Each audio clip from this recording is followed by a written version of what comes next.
All right.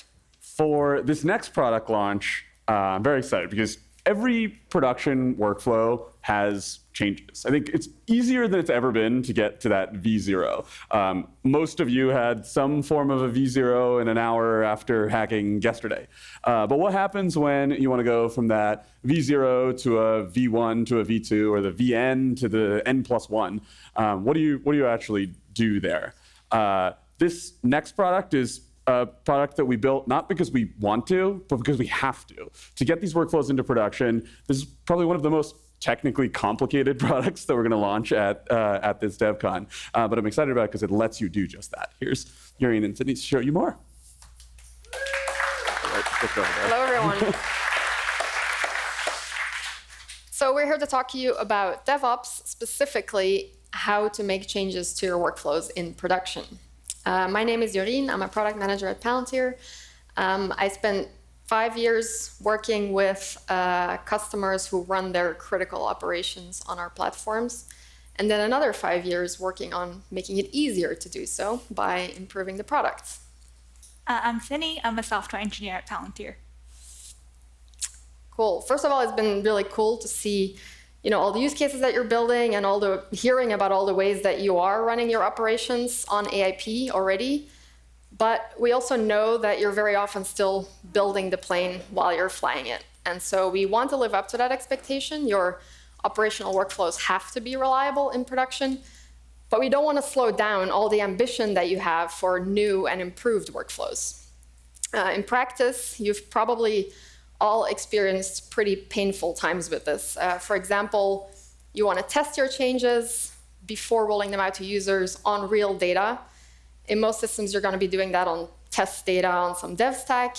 One column change in an upstream data set can have implications throughout your ontology, multiple applications. Yet how often can you actually look at that end to end before deploying something? Or you don't want just anyone to edit your workflows or your ontology objects. Ideally, you have multiple pairs of eyes on critical changes and very specific control over who can make those changes. Yet that requires pretty granular permissions.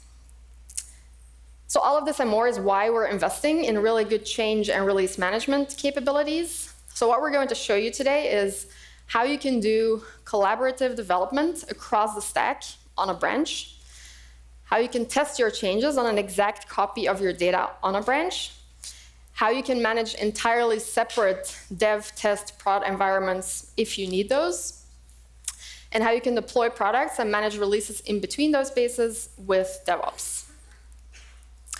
So let's jump to the demo. Cool. So I have a use case here. Let's say this is a production use case. A specific use case doesn't really matter too much, but this is basically an IT inbox. There's incoming tickets about printers, Wi-Fi equipment, and so on. I've got some work orders in there. I've got some SOPs in there. And what's important is that this is a workflow in production, and I want to make a change to it. Specifically, what I want to change is that I want to make it more automated to do the triaging of the tickets with AI. So in the old world, how you would have to do this, if you like living on the edge, you can do it straight in prod. If that's you, I'm not judging. Good for you. The alternative is that you start copying all of your resources and create some kind of parallel pipeline and workflow. You'll probably also have to copy some objects and maybe create some fake data for those, because you actually want to test the write-back that the LLM is going to be doing on your tickets. So it's going to get pretty messy. In the new world, ideally, you just want to branch this. So like you would if this was code and you had Gits. So let's treat this entire end-to-end workflow as if it were code. So let's make a branch. Yeah, so we're going to walk through how to create a branch and make a really simple change on a branch. So I'm in Workshop, and if I open my edit toolbar, I would notice that I have a branch selector.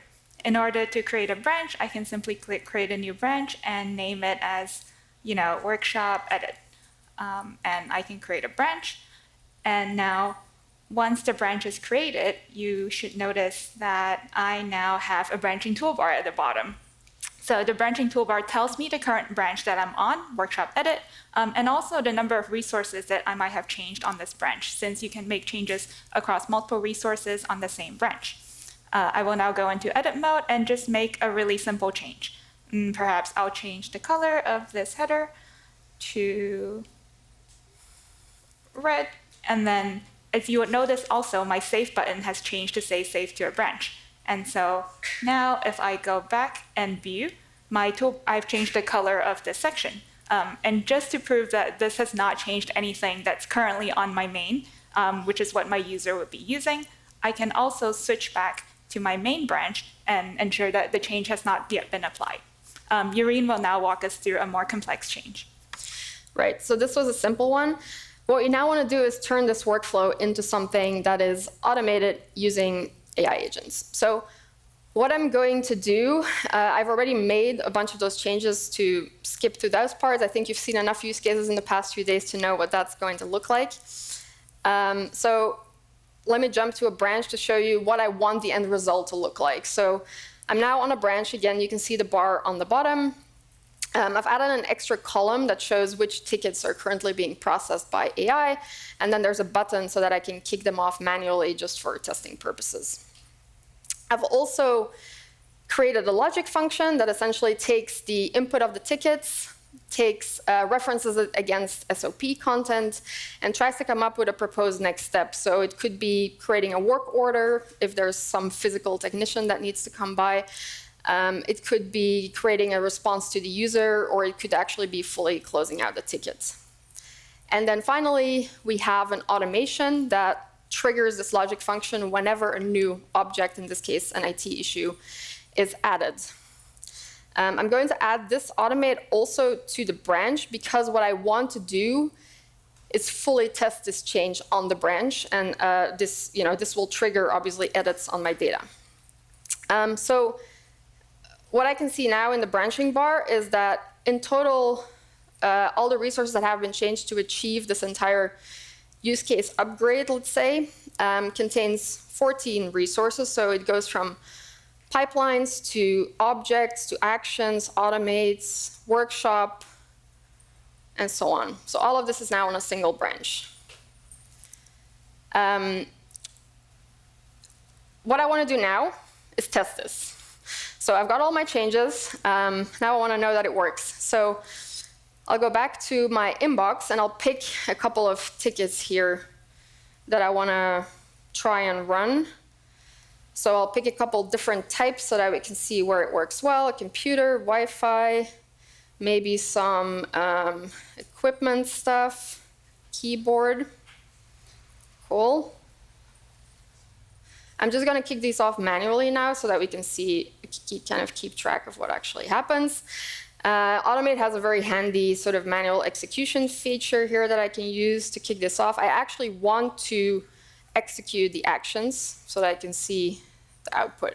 Okay, so now you can see that it's in progress here. So a couple of things to point out here. One, I'm doing this manually just for the sake of testing. Like eventually you would want to schedule this automation on a continuous monitoring basis so that it just automatically takes all incoming tickets and processes them. But this is easier for me to show you how it proceeds and monitor how it works.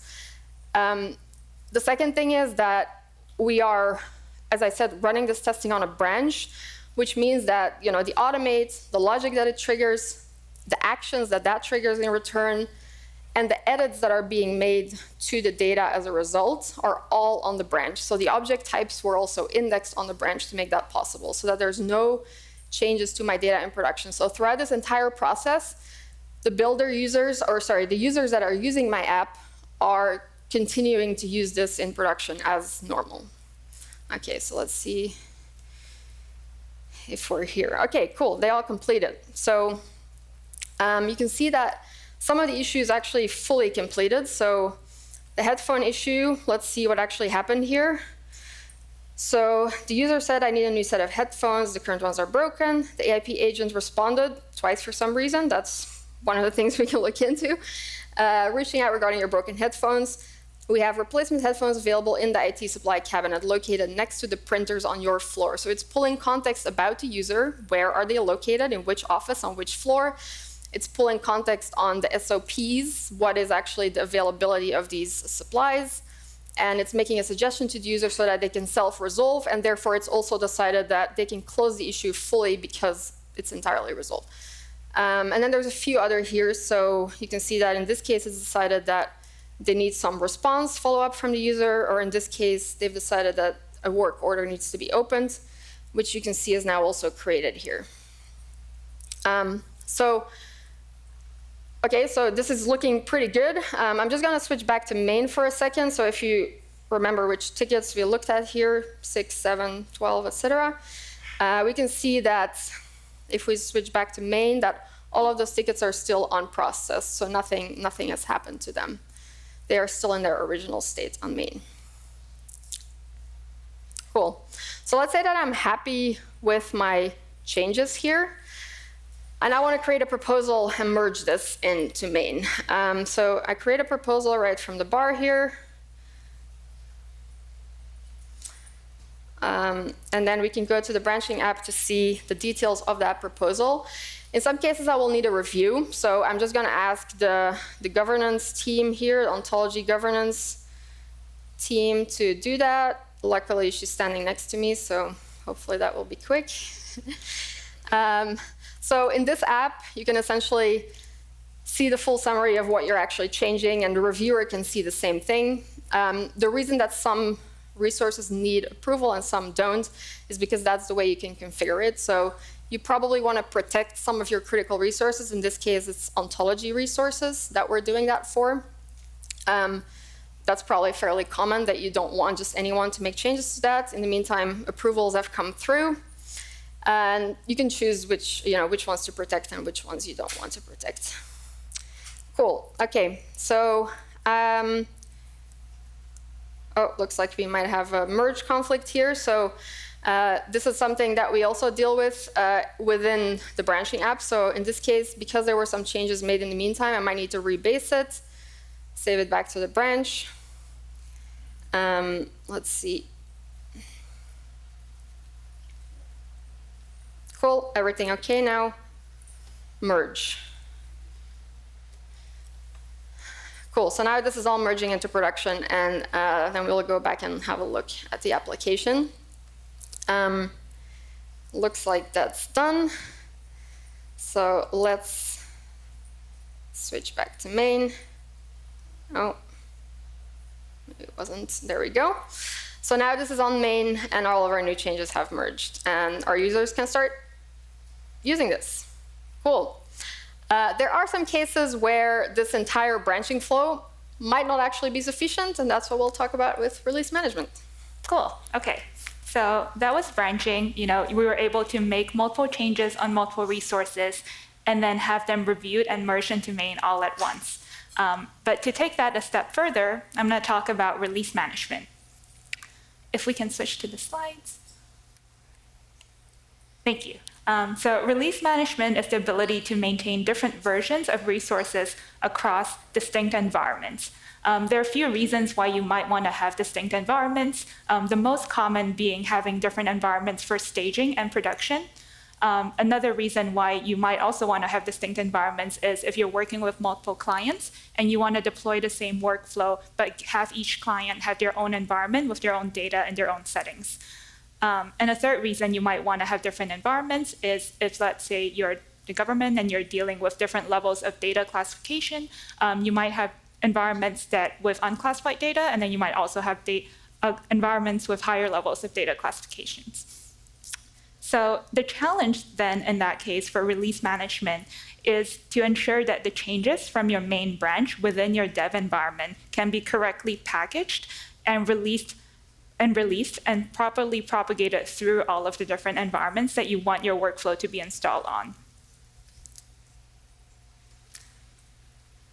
Release management also provides you with greater flexibility in customizing your environments as compared to relying on branches alone. For example, you're able to integrate with different source systems, custom model deployments, or custom front ends within different environments. you can also maintain different security policies across environments. This is especially useful if you're dealing with PII or classified data. And when you start thinking about your changes as releases, you also get additional capabilities that will enhance the reliability of your workflows. If you are a dev, you're probably super familiar with all of these concepts. Here, we're just making it available in a point-and-click manner. And so with releases, you have the ability to roll back to a previous release in case of regressions. You can also use release channels. They're a super easy way for you to tag a release as being available for production. And you can also use different environments to mirror the setup that you might have for other services that are already at your enterprise. So if you already, let's say, have staging and production databases, you can simply connect it to your staging and production environments within Foundry. So that was a lot of theory. I'm now going to walk you through how we cut a new release. Back to my computer. Cool, OK. To begin, I'm in DevOps. This is the central place for me to view all of my releases and all of my environments. This is a brand new piece of UI. It's the first time we're showing it, so I'm really excited for your feedback. As you can see, we have 3 environments. The dev environment is where I've been making all of my changes. I am branching. And then this is also where I'm merging changes, and like my devs are iterating really quickly on workflows here. I also have 2 additional environments, test and prod. Test is perhaps where I have my user acceptance testers who are testing new releases to make sure that there are no regressions, they look good, they're still usable, and it works well with the data that I have. And then finally, production is where my end users are using these applications on a daily basis. This is the same workflow that Jorien has just demoed, and all of the changes that we've made are currently in the dev environment. And also in each environment, I've also created a number of products. In this case, I've split the workflow up into multiple different products. It just makes managing it easier. You could very well package your entire workflow into one product. It's just the difference between, like, do you want a monorepo or do you want multiple microservices? In this case, we've split it up just because it's a little easier to manage. And so to create a new release, I'm going to go into my application product and start a new version. What this is doing behind the scenes is that it's taking that resource, the workshop app, and the automate functions that we've just edited, and then creating a draft release with those resources. And we'll give it a sec. And now if I look at my content panel, this shows you what is going into this release. In this case, you can see the ticket inbox is there, and I'll just review and publish a new version, and it's currently packaging up version 13. What this is doing under the hood is that it's taking that workshop changes and also any associated changes and making basically a giant zip out of it that is now portable and can be transported, either reinstalled onto the same stack, which is what we're going to do, but into a different environment, or you can actually take that zip and move it across environments. If you've used the AIP developer community registry and you see the zip files that were uploaded, this is also how those files were created. And so going back to my environments tab, you would now notice that in my test environment, the applications product has an upgrade available. And so I can go ahead and open that up and review the changes. This looks good. I want to proceed with the upgrade.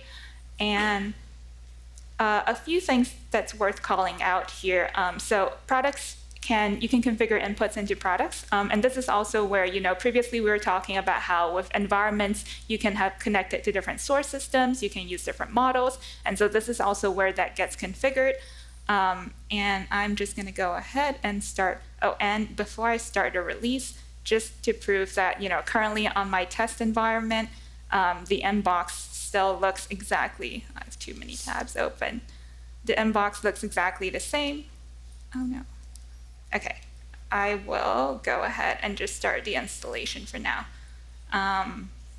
Cool, the installation is going. It's now taking that zip that we've just packaged and then installing it into my test environment.